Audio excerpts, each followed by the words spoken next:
Hello. We are live. Welcome to ARN, exclusively on the Four Horsemen Network. This is Paul Bromwell. You know who I am. It doesn't matter. Today, I am joined by the Hall of Famer, the founder of the Four Horsemen, the creator of that Spine Buster. ARN, show him your T-shirt, buddy. Tell him which one you got. Spine Buster. Buster.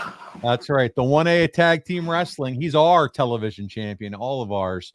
He is the enforcer. He is Arn Anderson. Arn, how are you this week, my friend? Very good. I had a title match with my neighbor out in the yard the other day. I'm still the champion. What move did you finish him off with? Small package. Oh, I love the small but package. in this case, it's a large package. Oh, there you go. He's coming in hot this show. Hey, you know what? You're beating your neighbor nowadays in probably like more like food competitions, steak eating contests, who can eat the most ribs, stuff like that. Yeah, I found out it was a mistake right away. Yeah. I should probably stay non-physical, maybe even, like Yahtzee or Chinese checkers. There you go. Oh, Chinese checkers. I haven't played that forever. I'm an avid chess player. Did you know that? I didn't know that. Hey, you were a hell of a chess player with the Horsemen. I mean, and that was, chess on another level, but you mean actual chess with pieces and the board and Yes. Okay. Yes. Well, listen, we got a live audience with us. They're piling in. I want to thank all of you for being here. And some folks, obviously, folks are going to watch this later. And we can't thank you so much for your support on the Four Horsemen Network. This has been a success so far for us, going out doing our own thing, if you will. But Arn, throw those questions in the chat for those that are here live. Please use the super chat function. Makes it easier to find, and it helps us out as we have decided to go out on our own. And we appreciate your support in that way. But I want to jump into a few things before we get into our topic. We're going to discuss all things January 1995. And yes, Arn wins the television title once again, January 95. But before we get there, buddy, there's another Anderson that won some gold since the last time you and I talked.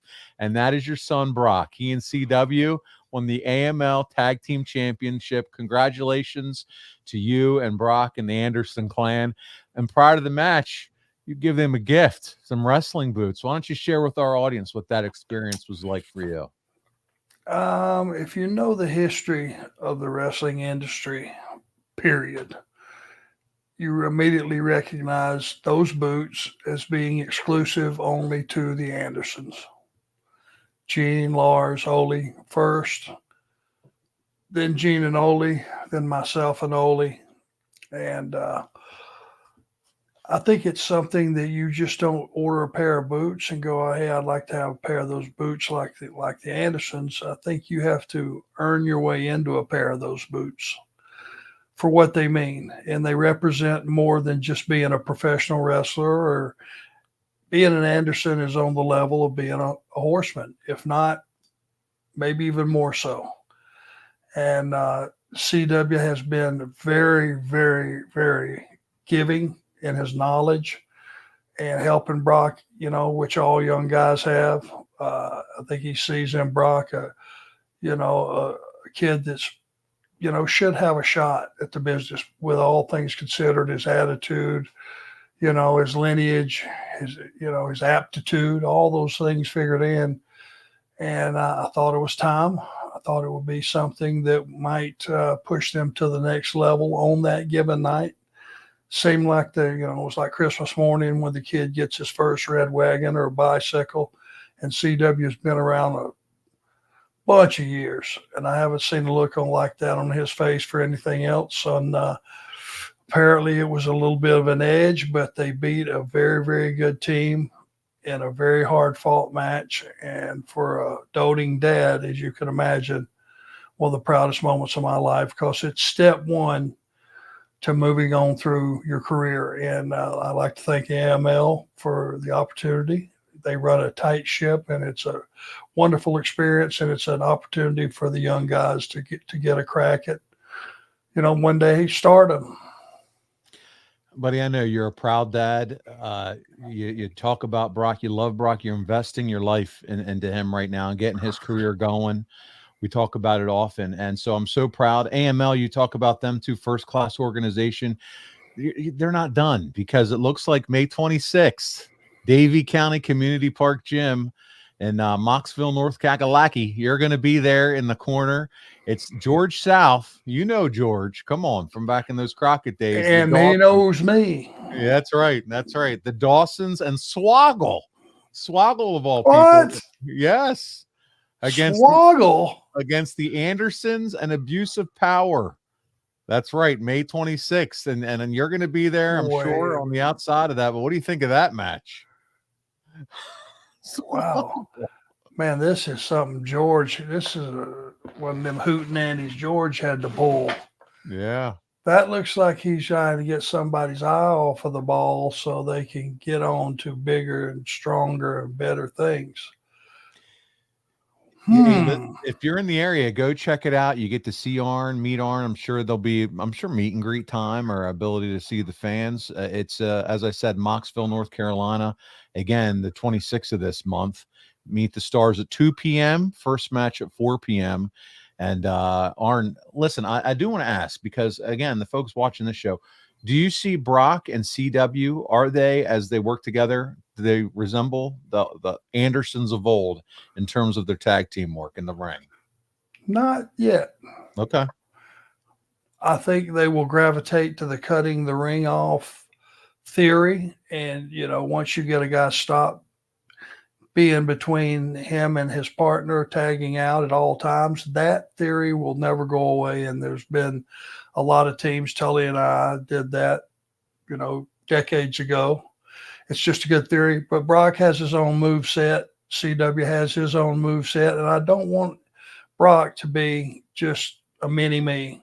Gotcha. Because he can do, he can do a lot of stuff that I couldn't do. And, the one thing I give young guys advice when they always, a lot of them want advice. Can you give me any advice for a young guy? It's real simple, guys. I don't talk move sets. I don't talk individual moves or any of that, or costuming or any of that stuff. Be different and make it make sense. And that's the advice. Now, if you can sort through those layers, you can find something in there that will help you. So, I have never been to Moxville, believe it or not, in 42 years in the business. So I'm really looking forward to that. I'm going to have the comic book with me for those that have had an issue due to backlog. I'll have plenty of them there. We'll have some other, Horseman hats, if you're a Horseman hat like that. And all different ways you can support us. Plus, it's good looking merch. So we'll look forward to seeing those guys in Moxville. That sounds good. Let's talk a little bit about, and we talked about this the last time we were together. You were reunited with some of your the old crew. I'm talking Tully, Barry, JJ. I see that smile on your face, and Baby Doll. It was May 4th at 80s Wrestling Con. I want you to share with the audience, because you said, buddy, I didn't even get to go to the bathroom that day. It was so crazy. Oh, it was hugely successful. Started off, I put a smile on my face as I landed in New York, and first person I saw was Baby Doll. And they had, and were kind enough to have set up a ride. Ray was our driver, their champion, which was a prestigious call. I don't normally have a champion picking me up. Took us up to Morristown, New Jersey, and hooked up with the other Horsemen the next morning, bright and early. And for 4 straight hours, man, we signed all kinds of stuff, took all kinds of pictures, all kinds of merch that the people had brought from decades ago. And it was just a steady stream of rabid wrestling fans. And man, it was so much fun. And to get to spend time with those guys as well. We haven't been together very many times, and who knows if there'll be another time. So it was not lost on me and or us that this was a unique experience, and it turned out to be really, really, really nice. I'm so glad to hear it, and I'm going to dangle something out. I wasn't planning on doing this, but I'm going to do it. Guys, just you wait, because ARN was whispering to Tully. And this is the Four Horsemen Network, so you never know what could come together, but there are things in the works. So we're really excited about that. And just you getting to see JJ and again, Barry, him just going into the WWE Hall of Fame. I'm so glad to hear that you had such a great time all together, Arn, and it was so successful. People love the Horseman, Arn, and the brand and the logo. And it's just forever. That brand's going to live forever, and your group. And I'm so glad you had such a great time. If I have anything to do with it, it will, because of what it represents. And it basically, when I say the symbol of excellence, that spills over to every aspect of the business, from signing for 4 hours. And Tommy Fierro, thank you again for using us. That was a great idea. You might consider having a few of those in other big cities, Horseman reunions. But, when you can have a situation where you make that many people smile, can't be wrong. It's got to be on the right track. All right. Well, listen, 2 more quick housekeeping items I wanted to hit before we move on. Pikeville, Kentucky. That's going to be June 1st at the Pikeville Comic and Toy Convention, Appalachian Wireless Arena. You can check it out, pikevillecomiccon.net. Arn, you're pulling a doubleheader that day. You're going to be in Pikeville, Kentucky for that Comic-Con, June 1st. And then you travel down the road to Beckley, West Virginia, the Bash in Beckley for that night. You can go to bashandbeckley.com. Doors open at 5 p.m. for meet and greet. And, buddy, not only are you going to be there, but you've got Dustin Rhodes, EC3, the Rock and Roll Express. That card is loaded. Heath Slater, one of your longtime buddies, Heath Slater. I know you think very highly of him. Brock's going to be there. Brock's going to be wrestling, yeah. The Anderson Spring Spectacular Tour is in full effect. It is. It's been a long time since I pulled a double shot. Even in the manager role. So that should be interesting. Haven't been to Pikeville in a long, long time. It goes all the way back to when I worked for Smoky Mountain, and we had the surprise underneath the sheet. I believe that was in Pikeville, Kentucky. Good memory for a lot of folks. And the Beckley show is going to be loaded. So yeah, it's going to be a full day, and it's going to be a lot of fun. It really is. Good stuff. Arn mentioned the comic. You guys can check it out. You can find it at Amazon, Barnes & Noble. And if, it's on back order and you're planning on coming to see him, he has them with him, as he said. So check it out. And if you have yours and you're going to one of these shows, make sure you take it with you, and Arn will be happy to sign it for you. And then check him out, his merch. We're sporting it all over us. You can go to Pro Wrestling Tees until our official store, which should be launched soon. We have a brand new merch store under construction. But in the meantime, go to Pro Wrestling Tees. You'll find Arn merch and more merch for the podcast as well here that we're doing. So check out both as well. But we're ready to get going. And I know you guys are ready to hear some of Arn's great stories. And I'm going to ask you again, throw those questions in the chat. I have a lot to cover off with Arn here, but I'll do my best to bounce back and forth with your questions as well. Use the super chat function, make it super easy. But I love how I get to see all of you connect and talk with each other as well in the comments. So take advantage of this. This is a community. And I see many of our friends, Arn, that are here back with us, that have been here supporting us. And I know they're special to you, all the fans of the Arn Show, aren't they? Just pretend we're in my living room, baggy ass PE shorts, and we're all just selling some stories. Remembering the good old times.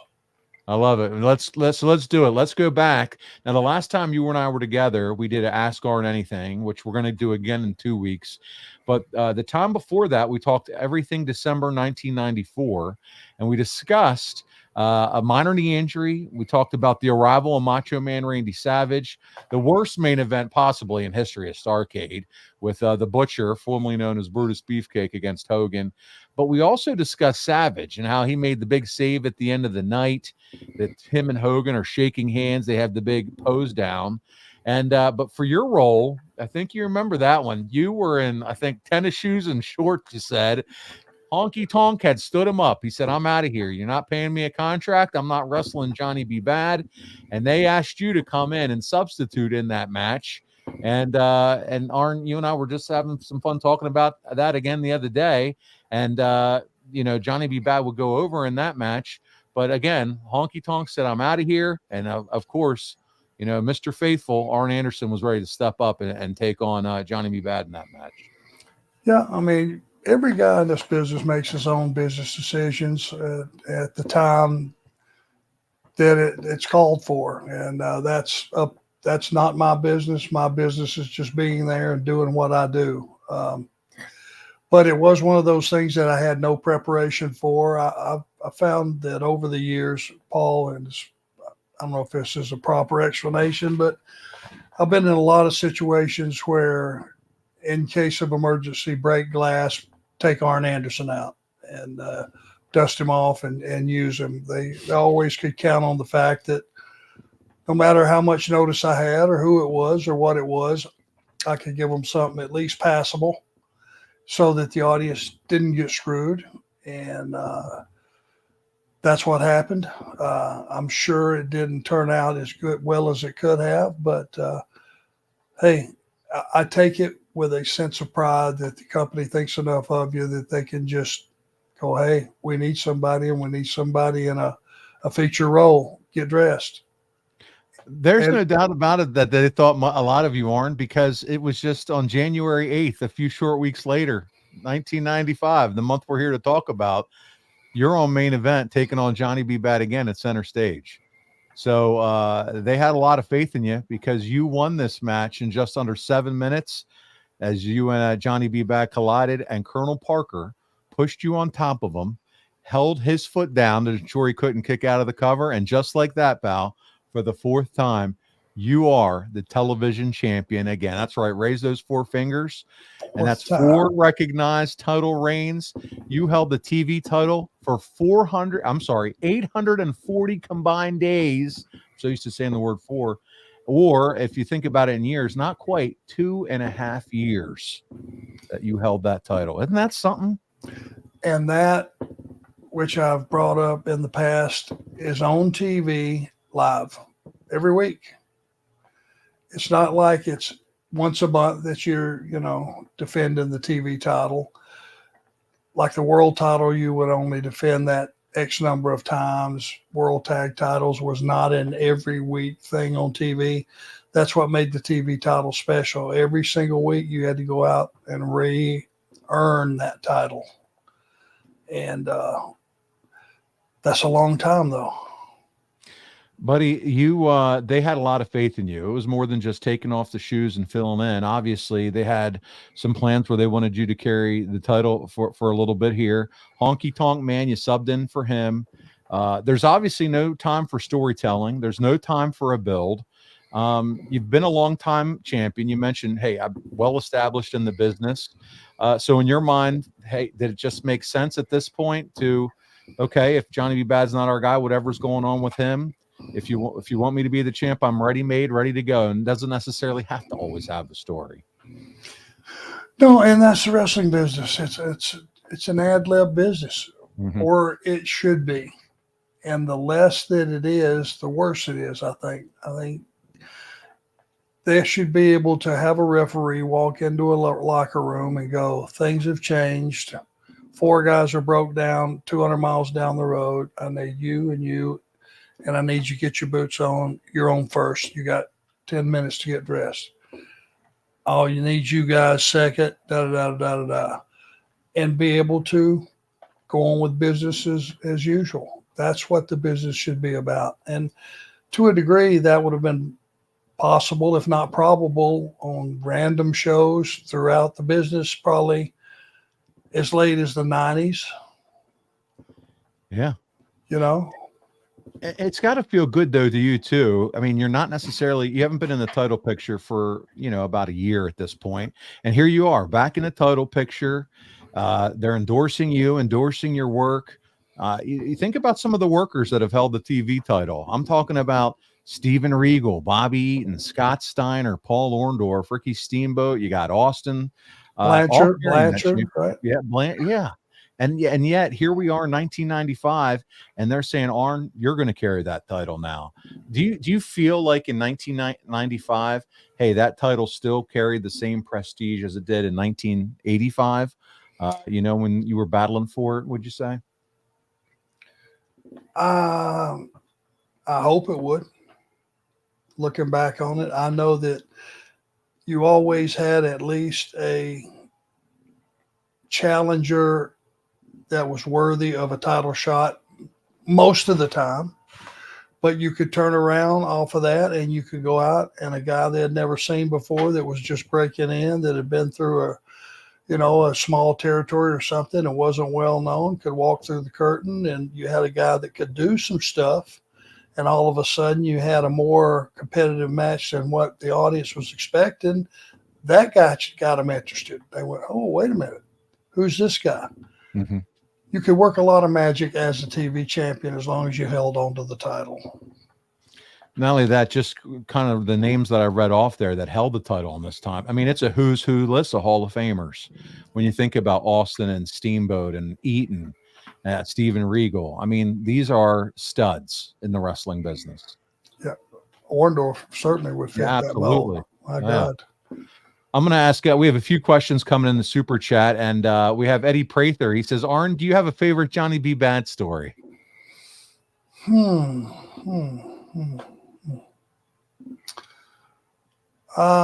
you want to be entertained, find the boxer versus wrestler match, me against Johnny B. Bad, and I'll just leave it there. There'll be some stuff that you will never see in a wrestling match again, and never had seen up until that point, I don't think. So I'll leave it with that. It was very entertaining. He had his legitimate boxing trainer in his corner, and he pulled some shenanigans. So pull that up, and you should find some entertainment in that. Yeah. Yeah. Shannon says, Arn, I'm a huge fan, and it makes me remember my dad. He has passed away. So just a big fan of yours and your work. Shannon, thank you so much. Well, I wish I could hug your neck if that's the case, because obviously we know about loss, and there's no way to fix it. And if I remind you of your dad, I take that as a huge honor. And thank you. So, Arn, we'll move on here, and we'll get to some more of the questions as we go. But following that match with Johnny B. Bad, Mean Gene, good old Mean Gene, conducts an interview with Johnny B. Bad, and they discuss the controversial finish of the match. And Gene calls over Randy Anderson, your longtime friend, who declares, hey, I'm sorry, Gene, the decision stands. Gene decides to let the fans know you need to call the hotline, 1-900-909-9900. Kids, get your parents' permission and demand that you give Bad a rematch, Arn. Gene's demanding it. We've never really discussed the 900 number. God, did I ever tell you the story about the time I called the 900 number at my grandmother's house and she found the bill? It didn't go over real well in our house. It did not bode well, I imagine. No, it involved me walking out to a tree and breaking off a stick kind of thing. Know what I mean? Yeah. Oh, yes. I know all about getting beat with a limb off of a tree. My granny was a big fan of that. Yeah, the old switch is what they used to call it. Boy, it would cut your legs up. Stung. That shit don't fly nowadays. I'll tell you that right now. That's definitely child abuse. So let's talk about the 900 line though before we get canceled. So the 900 number. Did you like the idea of wrestlers paying fans information that may or may not have been true on the hotline? What did you think of that whole gimmick? Well, number one, since no one paid close enough attention to see it was not a 1-800 number, which we all know is toll free. There you go. Take a good long look at Gene Okerlund. Is he not the ultimate shyster and shady guy? He's selling you a number on a screen, and if you don't just turn the channel, it's on you, because Mean Gene is the king of shysters. Now, I never called the 900 number, mind you, nor does anyone that I know have called the 900 number, but apparently some people did and weren't necessarily happy with what they found. Some, I'm sure, were thrilled and overwhelmed. What are your thoughts? Well, now you do know someone that called the 900 number, and you talk to them every other week here on your channel. So was it a live conversation with Gene Okerlund? Yeah, no, it wasn't live. It was a pre-recorded news update, and you know, I guess they call it clickbait now, but he'd give you just enough to keep you coming back. And he had set this deal up with Eric, and it was, he was able to make and keep that money. Did you know that was his deal, that he had kind of a side hustle going on there? I did not. Yeah. Well, now it looks a little more interesting. See, I told you Gene was a gangster. Gene knew what he was doing, man. He had that whole gimmick figured out. So one of my favorites of all time. Yeah, Gene Oakland. Did you get to meet him in person? I did. I got to meet him once. He was here local in Philly at a autograph signing, and I got to meet him and say hi and thank him for all the childhood memories and all the hard work. So glad I got to meet him before he passed. Just the tone of his voice would make you smile, wouldn't it? Oh, absolutely. Awesome. Goosebumps. Yeah. It's everything wrestling as a kid. There's only a handful of guys like that. Howard Finkel, Mean Gene Okerlund, and a few others. But Fink's another one, the way he introduces or announces folks winning wrestling matches. Gordon Soley. Gary Capetta was excellent. Gary Michael Capetta. Yeah. Yeah, it was awesome. Yeah. Well, we'll move on from that match now. The same month, WCW announced its commitment to renew with New Japan Wrestling, and it takes place January 4th. They had 62,500 fans in the Tokyo Dome, Arn, and this show has become Wrestle Kingdom. It's the promotion's largest show of the year, and in the early years, Arn, at WCW, Bill Watts, he had done some serious damage to the relationship with New Japan. He just failed to, make good on promises that he had with them. Despite two of his favorites, Doc and Gordy, becoming legends. Bischoff, though, he comes to the ring, makes the announcement that there will be more talent exchanges. And we've heard from Eric how that he really worked hard to cultivate and develop that relationship with New Japan. But Arn, as a talent, you've worked in Japan and against some of the best that country has to offer. What do you think about WCW renewing that partnership here with New Japan? Were you excited about the upside of rekindling that relationship with them? Excuse me. Anything that provides more jobs for more talent in the business, I'm a huge fan of.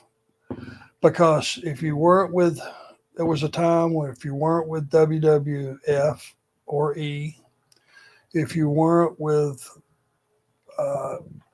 WCW, you were just out of luck. There were other small territories, Tennessee and whatnot, and independents, and where you could make a few bucks, but you couldn't make a living. Now, when you went to Japan, guys that were recognized as stars off of that television and worked for WCW were considered stars in the business. So you would rate, if you were not under a contract with WCW, if you were a free agent, you would make some pretty good coin. It would be maybe as much as 20 weeks a year. I heard as much, the guys like Hanson and some of those guys. God, I want to say even this was back then, 10,000 a week. That's big money. That's middle 90s, early 90s, right? Yeah. Oh, yeah. That's a pretty good chunk of change. Plus, they pay for your room, some of your food. Pretty nice pop if you didn't have a job in the States. No doubt about it. And we're gonna talk more about Japan as we continue to talk WCW, their renewed commitment to New Japan. Let's move back stateside here because there are two matches early in your total run that I want to mention. The first takes place against Buff the Stuff. Now, he's Marcus Bagwell here. It's January 9th, 1995. I know you enjoyed his Dark Side of the Ring episode that you watched recently. Stop. I will. And it's at the Municipal Auditorium in Columbus, Georgia. 5,000 fans in attendance. 2,000 are paid. You get the win over Bagwell, a roll-up where you secured extra leverage by grabbing the tights in 8 minutes and 4 seconds. But I want to mention Bagwell here because he's been in WCW now, Arn, for over 3 years. He's cut his teeth as an ally to Sting and during his feud with the Dangerous Alliance. How do you think that Buff has progressed as a talent, as a baby face? Do you think he could have been a credible challenger for you in the long run as far as for a TV title shot? Well, he had one of those intangibles that you can't really, sometimes you don't know what it is or why, but people liked him. I Yeah. mean, and it goes further than him being a handsome kid with good hair, good physique, some athletic ability. People just liked him. But when you were that handsome, you know, you're going to have heat with all the boyfriends and husbands in the audience, right? That's a natural thing Oh, when, absolutely. you know, so they hated his guts. And we have a predominantly male audience. So when they're booing the shit out of him, it's kind of hard to go in there and fight that because they're going kick his ass, Arn, kick his ass. You know that was a tough hurdle, but I think he progressed well. He had some injuries that put him out when some of his momentum was shut down. He had to start over. Um, Buff is one of those guys, you know, that's had some demons, just like we all have. And I'm not going to judge Sure. or anything of that nature. I've always gotten along with him great. It's one of those, you know, casual relationships. Worked with him over the years, different times. I think he may be doing better than he was some time ago, Seems to and be. Yeah. I want to wish him well. And Scotty Riggs, same boat. They're kind of in the same boat, trying to, you know, recover from those demons. And I think a lot of Scotty Riggs, I've seen him a couple times at shows. So I hope both of those guys come out on the other side of this thing okay. Scotty Riggs is in great shape. He's gotten synced up with DDP, and he's done some wrestling lately. I don't know if you've noticed, and it looks good. If you ever run into him, or if you can, maybe something will come from this, get him to show on somebody's site 8 months ago, whatever it was, when he was at his worst. He's got some pictures that he showed me and where he is now.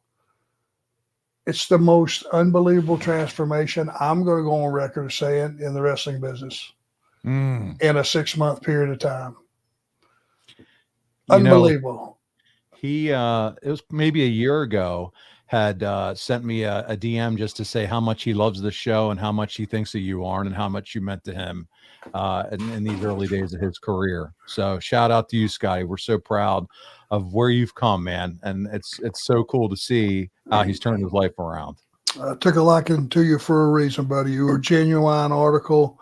You've always been just a normal dude that was just working hard, and you know what? You had a lot of talent, and probably still do. Oh yeah. Yeah, no doubt about it. So during this match, by the way, with Bagwell, it's announced that you're going to take on none other than Randy Savage on WCW Saturday Night, Arn. The match was recorded on January 10th, but it doesn't air till the 28th of January, thanks to the television taping schedule. So technically, Arn, you had Randy Savage's first match, but the main event of Clash of Champions takes place 3 days before they actually air your match from on WCW Saturday Night. And you had talked about this before when we brought up Savage. But you were right. You were the first person to really wrestle him that would end up on it was a televised match. It just was would be played later past after Clash of Champions. So there you go. He defeats you with a flying elbow smash, but did so after the 10-minute mark, which was the time limit for the championship matches at that point. Therefore, you lost the match, but not the TV title. That's a pretty creative way for Savage to win and you to keep the title, wouldn't you say? That's what made the TV title so special. Another thing people need to know is when the time limit ran out, didn't matter what happened, you could get beat right in the middle of the ring. But it was if it was a tie, technically, there's no such thing as a tie. They had to raise your hand. So you didn't have to actually beat anybody. They had to beat you. But it made for an exciting 8 minutes gone, 2 minutes left. If you understand what I mean. Oh yeah, no doubt about it. The countdown is on as the crowd were totally invested to see what happens at the end of that match. I got to ask while we're talking about Randy here, because he's known as a perfectionist. Have you ever worked with another wrestler with better attention to detail than Randy Savage, Arn, in your career? No, and that's what it took for him to be comfortable. And you know, if he had earned that at that point when the conversation was happening, if he had more time in than me, if he was better suited, that I should just pull up a chair and sit down and listen to what he had to say and try my best to accommodate him. Had that been someone else that was trying to pull that, sorry guys, I can't remember all that stuff. You're causing me to cram for a test that Right. I'm not going to do. I'll go if I know the answers. I'm gonna write them down, and at the end of it, I'm pretty sure I'll get an A. But if it slips to a, B plus, it won't fall any further than that. By let's just let me call it as we go. So knowing that he would kind of sketch it out, write it out, yellow pad it out, whatever you want to call it, with most of his opponents, would it ever be acceptable in wrestling, Randy, or did it ever happen where, hey, buddy, I just don't remember. I've crammed for the test and I forgot the answers. Would he just go to calling it, or what would that look like in the ring if you're with Savage and he's carefully scripted it and you just blank? Well, if you were qualified to be there, then if you couldn't remember what y'all had talked about, you just did something else. Because Okay. guess who knew? You and him. That's it. Nobody else in that arena knew what it was supposed to be. So how could it be the right way or the wrong way? But he wasn't so uptight where he'd catch around the shit about it later. The water has run under the bridge. By the time you get backstage, what's he going to do? Chew me out for something that I didn't remember? Yeah. 15 minutes into the match, if I put something in place of it. I mean, Okay. what are you going to do? And I think him knowing that guys would have worked really hard to accommodate him because I guess they had to or felt like they had to, that he was okay if some of the stuff didn't come up. If you didn't remember some of the stuff, as long as you didn't melt down and just go blank. Hey, let's just wrestle. Get a hold. Yeah. If you go blank, get a hold. Get one on me. I'll get one on you. We'll work this out till we see how the audience is reacting to us. You never know. What we're doing now may have been better what we had at 2:00 this afternoon when you're sketching it out. Yeah, I mean, as many guys as Randy Savage had to wrestle in his career, there is no doubt in my mind there were a lot over the years that just kind of blanked out. Of course, but it's how professional or how good were they at then keeping it going and keeping the flow going, right? And not melting down, to your point, and just being able to continue on with the match. So if you didn't have enough stuff on your tool belt to just fill in the blanks, you probably shouldn't have been in that match. Been there. There you go. That's it. Well, let's talk about the month of January here with the Clash of the Champions, because this one is Clash 30 here in 95. It takes place in Las Vegas, Nevada, January 25th. Before we get to the event itself, Arn, I got to talk to you because we've talked about this, about competition while running a wrestling show. And when you talk about competition in a city, there's no kind of competition like Las Vegas. They got so much distraction, so many shows, things going on. It's a big deal to go to Las Vegas. What were your thoughts of going and providing and entertaining at a wrestling show in Las Vegas? Were you excited? I mean, it's the mecca of entertainment. Or is it like, man, I hope we are solid enough to draw a crowd, because if not, there's a lot of other shit people can go to if they want. Well, what I found is if you look at a map and stuff east of Vegas, there's a lot of country that's just nothing, no cities, no nothing. So you're not going to draw from there.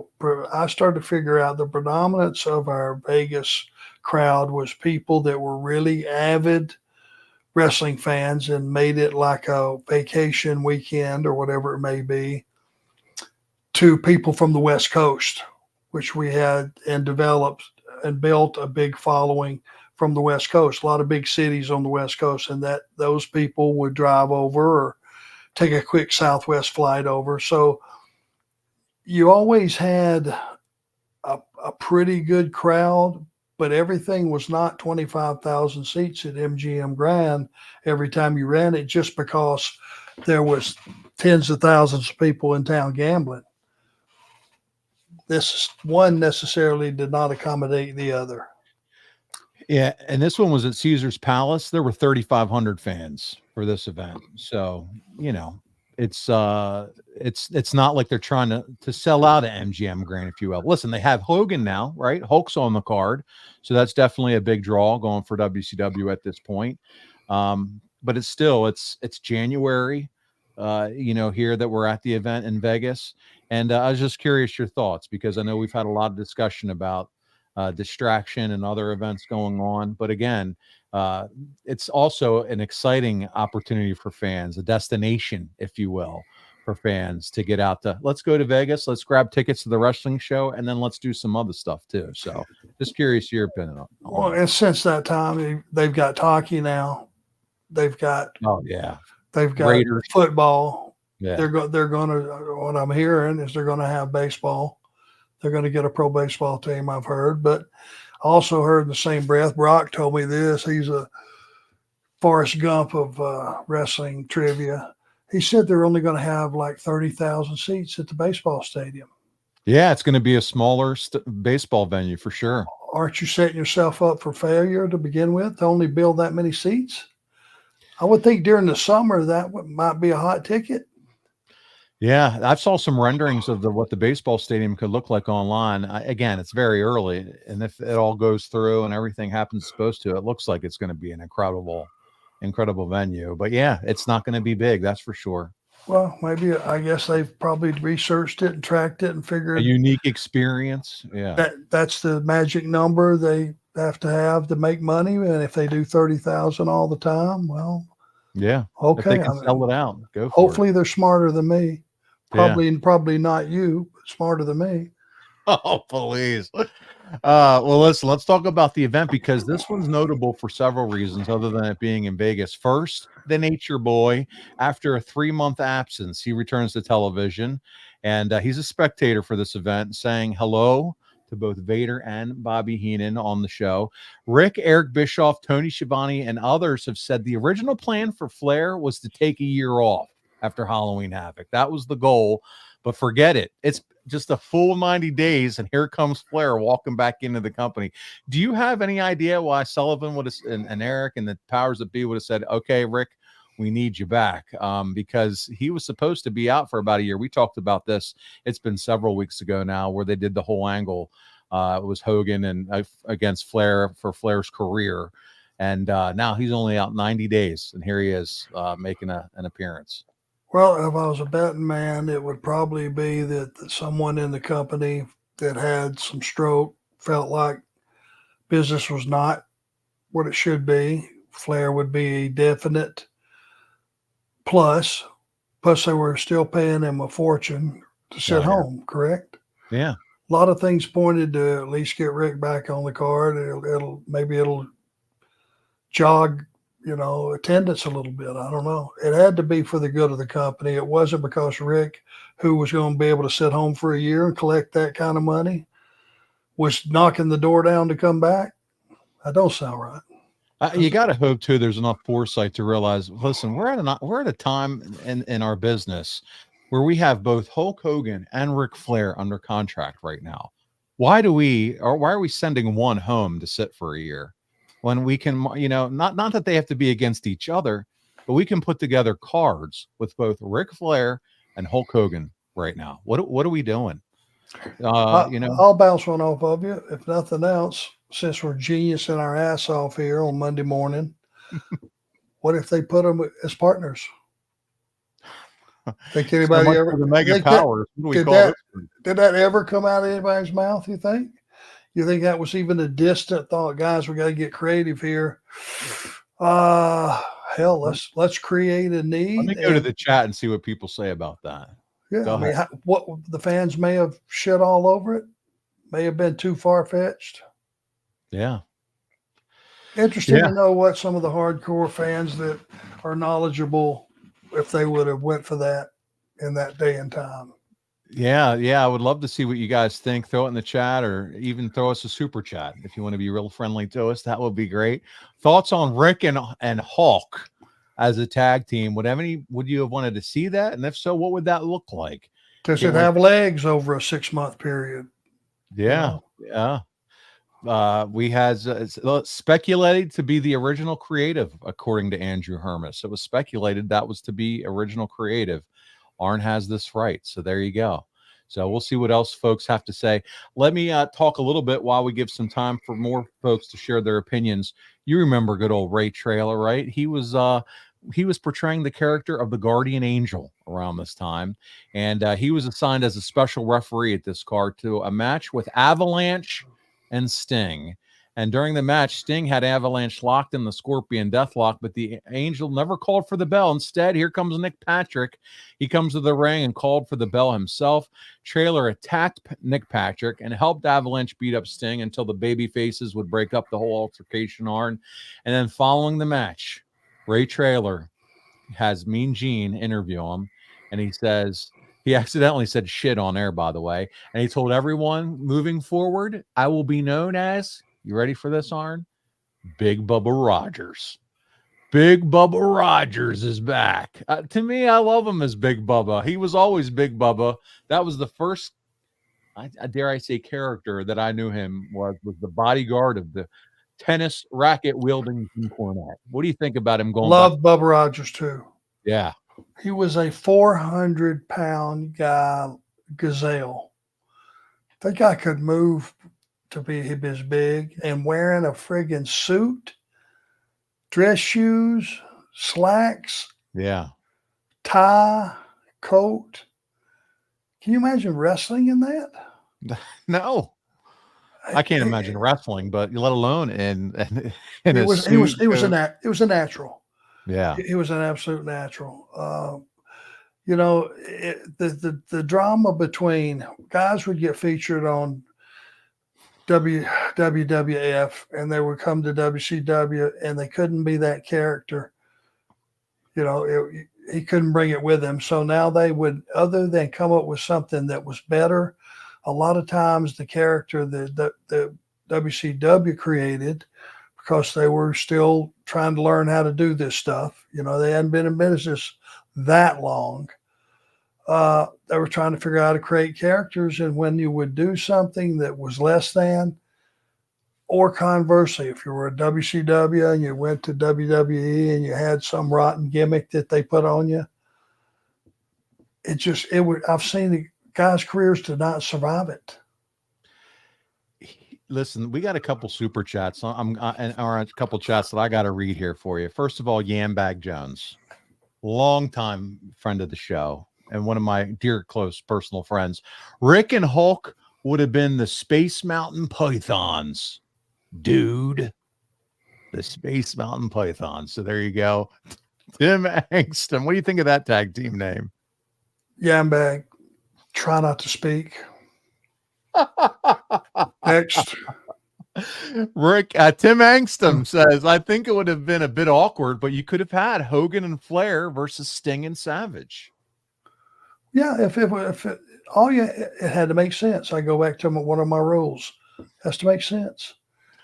And with those four guys, the only thing it really would have taken to make sense is just have a clash of the egos. Yeah, because the ring's full of them at that point. That's your angle. They all want to be the number one guy. And it wouldn't have to be good guys or bad guys, just something that makes sense. Yambag says it's just too bad that Big Bubba Rogers couldn't catch Cornette coming off that scaffolding. Did it occur to anybody that he didn't try? He just watched him drop and kind of chuckled to himself. When Bubba got in that ring and looked at how the actual height was, and Jimmy was maybe 250, he said there was a switch that went off, whether he knew it or didn't know it. I'm just going to get out of the way. I got a family. And that's what happened, brother. Oh God, that's so good. That popped me. DJ Dark says Hogan Flair versus Savage and Sting. Take my money now. So he's a big fan of that matchup too. Man, the chat coming through.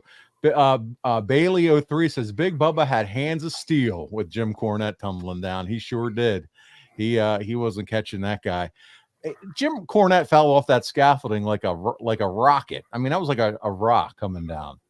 Well, I mean, you jump off a cliff, it's a pretty quick trip, and I want to say, would it have been as much as 15 to 20 feet? What that drop would have been? It had, I think, at least 15 feet, if not more. I don't have the exact schematics. I'm sure Andrew Hermes has his ruler out or already knows it in his Wikipedia. I don't know. But it was a long way. It was a long way. And as we know, you can hit the ropes and do like Hogan's finish, jump up in the air and drop a leg across somebody. If you hit kind of on your hip a little bit, you can get hurt just off that. Now add 15 feet in height from that. Jimmy, when he landed, both feet were perfectly out in front of him. You don't think that did some damage? Oh, God, I can't imagine. Human body just do not bend that way. No, not at all. Well, we'll move on. Some good stuff from the live audience here. Good shit. We appreciate you. Keep chiming in with some good stuff. Let's get to the main event of the Clash of the Champions because it featured, here you go for a tag team name, the Monster Maniacs. That's looks like my camera just dropped. That's cool. Delgado. Can you hear me? I can hear you, but all right, see you. I'll keep talking. How's that? And we'll get this figured out. Let's talk about. I see you now. Oh, you see me? Okay, hold on. We're gonna do it live. You're not moving. Okay. So where are we at on this? The monster what?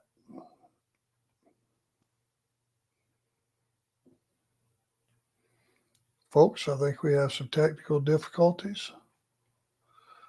Paul is frozen in time. Can you hear me? I hear you. All right. Well, let me talk. The mic will come. The camera will have to come back in a minute, but I'll keep talking and I'll figure this out as we're talking here. This is a better view than not seen. Yeah, right. Just seeing me lean over towards the computer.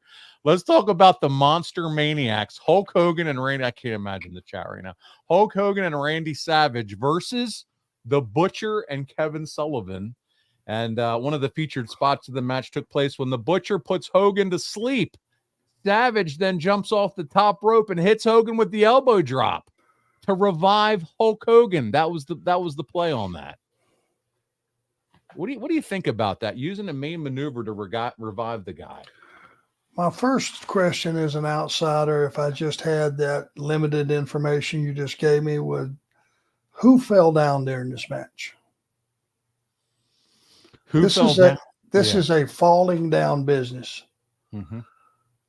Now, Shorty is not going to fall at all. He will wibble wobble and spin around and then do something resembling a bump.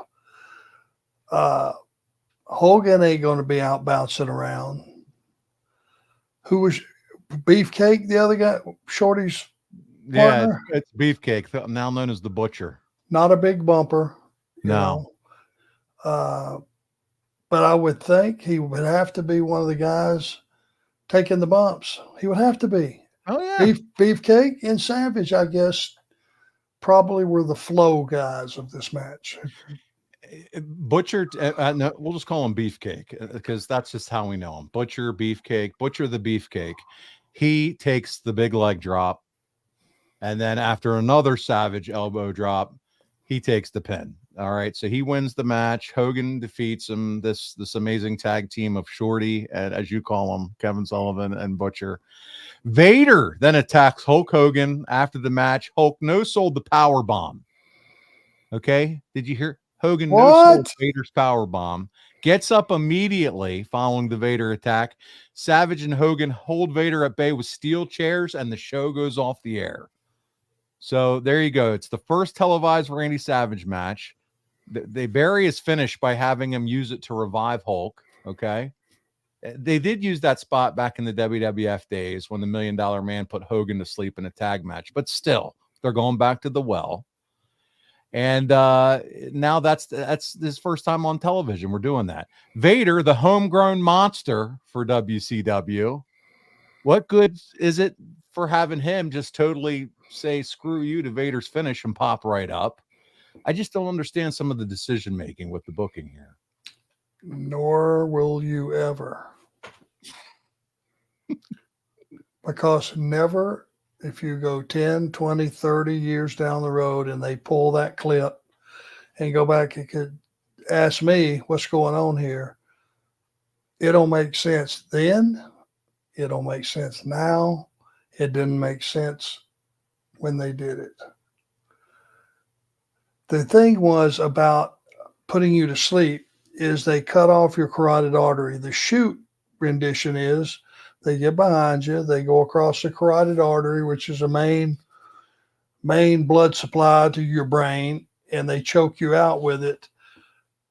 The deal was they had to sit you up and get blood flow back to the back of your neck for you to come out of it. That's the way it was originally built. It's like when you choke a guy out and you let him go, he don't just pop up. It takes a while to get blood back in his body, the proper parts of his body, on a legitimate deal, a choke out, before the guy can function anymore. Certainly dropping an elbow, which probably landed on his chest, right? I would imagine. Yeah. That's going to knock him back to consciousness. See, if they would have just tried to take care of some stuff, again, make it make sense. Yeah.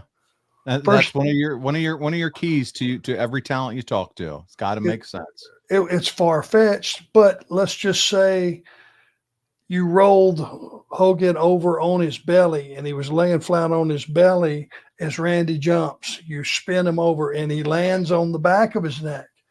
And in some weird universe, that jogs the blood supply and gets it going. It would at least fall somewhat in line of what we've been told all these years and decades. Buddy, I saved it for last, and it's you and Johnny B. Bad actually opened this show, Clash of Champions. You defended the TV title successfully against him with a little help from Colonel Parker, your longtime friend. Yeah, take it. Bad was chasing him around the ring, following his interference. Parker made his way into the ring, and you were able to hit Bad with the DDT, buddy, for the quick 1, 2, 3. According to the readers of the Wrestling Observer, this was the best match of the night. You got 88 first place votes. On the other hand, that tag match that we just talked about won the worst match of the night. Think about it. This company, buddy, is still in transition. It's almost a tale of two presentations of the wrestling product. You have that over-the-top presentation of Hogan. You got that top-line creative of Ian Savage. But then on the other hand, you're sitting there defending the TV title in matches that are predicated on wrestling, not necessarily showbiz. What do you think about like the two very different styles of what's going on here with WCW in 1995?